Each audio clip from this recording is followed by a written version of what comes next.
Assalamualaikum warahmatullahi wabarakatuh. Perkenalkan nama saya adalah Kimi Rizky Mardika Triansa. Di sini saya akan menjelaskan mengenai peradaban Jepang. Prasejarah Jepang. Yang pertama di gambar paling kiri, Paleolitik tahun 100.000 sampai 30.000 sebelum Masehi. Ini tuh sederhana, aktivitasnya peralatannya semua memakai batu. Sebagai contoh, batu dihentak sampai pecah dan runcing. Itu ada gambar di paling kiri. Dan kedua, zaman Zomon tahun 14.000 sampai 300 sebelum Masehi. Hidupnya berburu, mengumpulkan makanan, hidup semi sedenter atau menetap sementara, tinggal di rumah dibangun di atas tanah dan digali dengan atap kayu.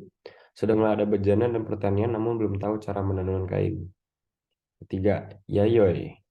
Zaman Yayoi itu dari tahun 400 sebelum Masehi sampai 250 Masehi.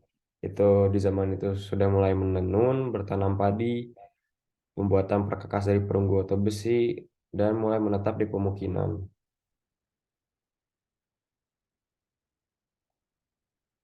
Dan di zaman klasik kuno, yang pertama yang digambar pojok kiri atas itu Kofun, dimulai pada tahun 250 Masehi. Arti Kofun adalah makam para bangsawan yang menggunduk, berdiri beberapa dan telah berdiri beberapa kerajaan. Yang paling kuat adalah kerajaan Yamato, dan sudah mulai mengadakan hubungan dengan Tiongkok. Dari hubungan dengan Tiongkok itu sudah mengadopsi sistem stratifikasi, dibagi berdasarkan profesi, kedua sistem administrasi terpusat, dan ketiga sistem kekaisaran seperti Tiongkok. Dan Jepang ini dikatakan sebagai negeri Wa yang berarti pendek. Dan yang kedua Asuka yang setelah di bawahnya Kofun itu dimulai dari tahun 538 sampai 700 Masehi. Arti Asuka adalah ibu kota di Asuka, gara-gara terletaknya di Asuka, dan sudah mulai masuk agama Buddha di bawah dari Baekje, salah satu negara periode 3 kerajaan Korea. Ketiga, Nara. Itu arti Nara itu ibu kotanya itu terletak di kota Nara.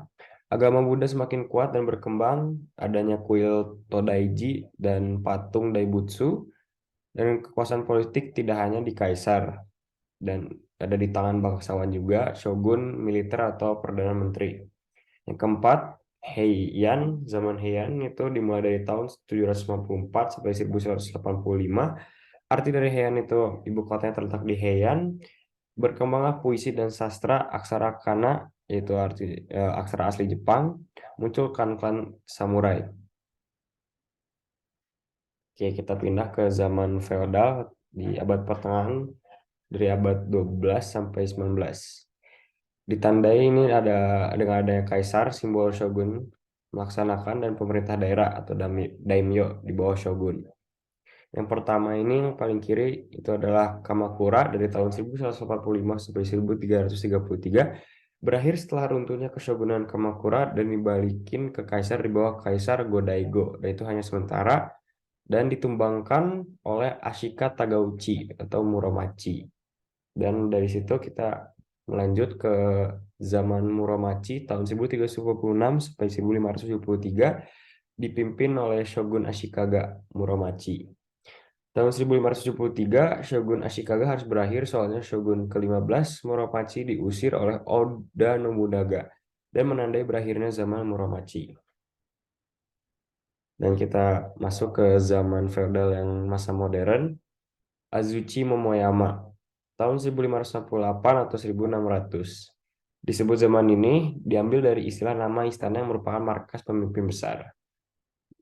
Untuk Nobunaga itu Istana Azuchi dan Hideyoshi Istana Momoyama. Pada saat dipimpin berhasil Oda Nobunaga berhasil menyatukan Jepang secara militer dan itu stabil. Pada saat Hideyoshi berusaha memperluas wilayah dengan invasi ke Korea namun gagal, dan Hideyoshi pun wafat. Setelah Hideyoshi muncullah Tokugawa Ieyasu sebagai pemimpin baru. Dan zaman Edo disebut zaman Edo ini karena pusat pemerintahannya ada di Tokyo pada di tahun 1603 sampai 1868. Penjalan kekuasaan itu adalah Shogun Tokugawa, didirikan Ieyasu Pas dipimpin Iemitsu, kebijakan Sakoku tahun 1839 sampai 1858 itu artinya menutup diri dari intervensi asing segala bidang. Alasan muncul kebijakan Sakoku adalah karena Portugis dan Spanyol mulai menyebarkan agama Katolik, mempertahankan supremasi Tokugawa dari pesaingnya itu Daimyo Tozama. Portugis dan Spanyol memperkenalkan senjata api kepada masyarakat Jepang, terutama Daimyo Tozama, yaitu pesaingnya. Tokugawa khawatir Daimyo menggantikannya sehingga membuat kebijakan tersebut. Dan 220 tahun berlangsung.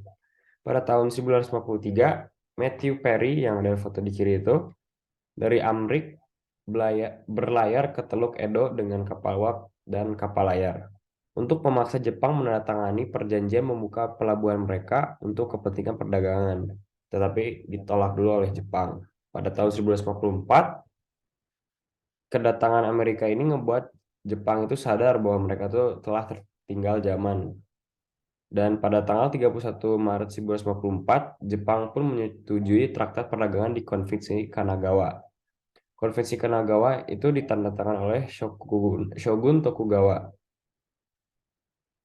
dijadikan Amrik untuk memaksa Jepang agar seluruh pelabuhan dibuka bagi Amrik dan kebijakan Sakoku pun berakhir. Setelah Kanagawa, ini banyak kerusuhan karena kecewa atas perjanjian yang dilakukan oleh Tokugawa.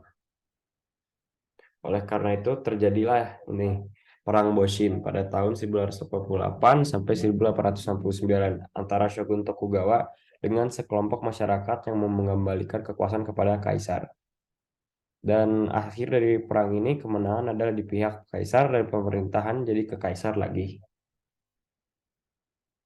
Restorasi Meiji oleh Kaisar Meiji.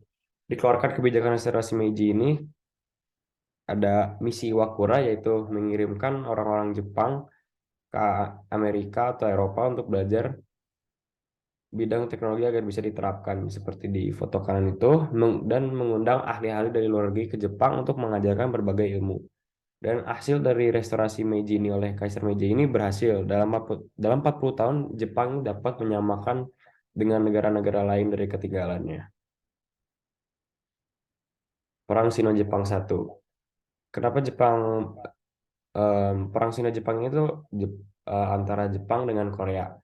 Kenapa Jepang mau menguasai Korea? Karena pertama, kaya akan bahan tambang. Kedua, mudah bagi Jepang menguasai Manchuria dan wilayah Asia lainnya.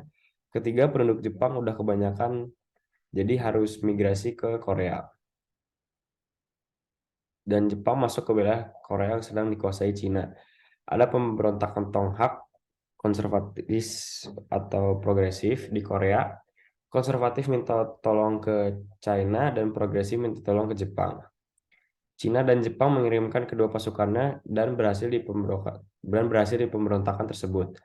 Tapi Cina dan Jepang tidak mau menarik lagi pasukan yang dikirim tersebut dan terjadi pertikaian. Rakyat Korea ingin pembaharuan di negaranya dan jadinya minta tolong ke Jepang. Rakyat Korea tidak ingin ada Cina di negara mereka, maka terjadi perang. Akhirnya dari perang Sino-Jepang ini adalah ditandatangani Perjanjian Shimonoseki. Bisa dilihat di kanan bawah itu ada Perjanjian Shimonoseki pada tanggal 17 April 1895. Isi dari perjanjian ini, dinasti Qing mengakui kemerdekaan dan otonomi dinasti Joseon secara penuh, menyerahkan hak atas wilayah berikut termasuk benteng, gudang senjata, dan aset pemerintah. Terus menyerahkan semenanjung Liaodong, Formosa, Pescadores, dan membayar rampasan perang ke Jepang seharga 200 juta kuping kail emas atau 300 juta yen. Dan membuka kota Shaanxi, Chongqing, Sunju, Hanzhou untuk perdagangan industri dan lain-lain.